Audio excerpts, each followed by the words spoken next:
الجيش المصري فين؟ السؤال ده ممكن نتحمله من المصريين، ممكن يكونوا يعني مش واخدين بالهم، مغيبين شويه، لكن ما نقدرش نستحمل سؤال زي ده من اخواتنا العرب. يعني عيب يا راجل تبقى بلدك فيها قواعد امريكيه واتحركت منها حامله الطائرات الامريكيه وقواعد تانية اجنبيه وتقول لنا احنا الجيش المصري فين. لكن لو المصريين بيسالوا الجيش المصري فين، الجيش المصري دلوقتي موجود على الجدار الفاصل في رفح. الجيش المصري موجود على السلك الشائك، على اخر نقطه موجوده في الحدود المصريه. والاول مره نلاقي الجيش المصري واقف بمدرعاته وبالعتاد والاسلحه الثقيله، ولدرجه ان في ناس اعترضت في اسرائيل من الساسه الاسرائيليين وبيقولوا ده خرق لاتفاقيه كامب ديفيد بيننا وبين المصريين، لان دي المنطقه جيم لا يصح ان يكون فيها العتاد الثقيل. وطبعا مصر قالت الاتفاقيه دي احنا ممكن نبرمها ونحطها في اي صندوق. دلوقتي الجيش المصري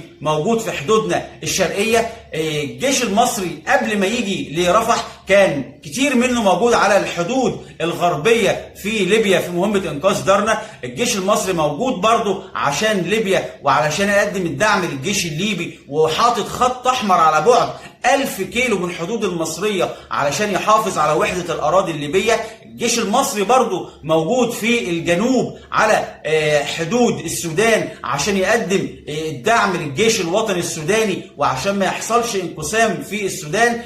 قواتنا المسلحة عينيها على سد النهضة في اثيوبيا. قواتنا المسلحة بتعمل مناورة بالذخيرة الحية دلوقتي، واحنا واقفين في اصطفاف للطيران المصري واصطفاف للمقاتلات المصرية، وعملنا عرض عسكري وفي حفل التخرج وعرفنا العالم كله الأسلحة اللي موجودة عندنا. الجيش المصري قوة لا يستهان بيها، الجيش المصري مصنف عالميا، واحنا موجودين وواقفين على أرضنا. ولو بتسأل أو كعربي مش كمصري، هو مصر ما تقدرش على إسرائيل؟ إذا كان 1000 راجل قدروا على إسرائيل، مش عايز جيش نظامي يمسح إسرائيل من الوجود؟ لكن زي ما أنت شايف إن إسرائيل عيطت وجريت جابت امريكا واقفه على بعد 50 كيلو من حدودها، وامريكا قالت بالفعل اللي هيتدخل في الحرب ضد اسرائيل فهو في حرب مفتوحه مع امريكا. وجت بعديها انجلترا وهتجيب البوارج الحربيه، وبعدها فرنسا، وبعدها المانيا واوروبا كلها وحلف الناتو. يعني انت مجرد ما تخش في حرب مع اسرائيل تمسح اسرائيل هتلاقي نفسك موجود بتحارب امريكا،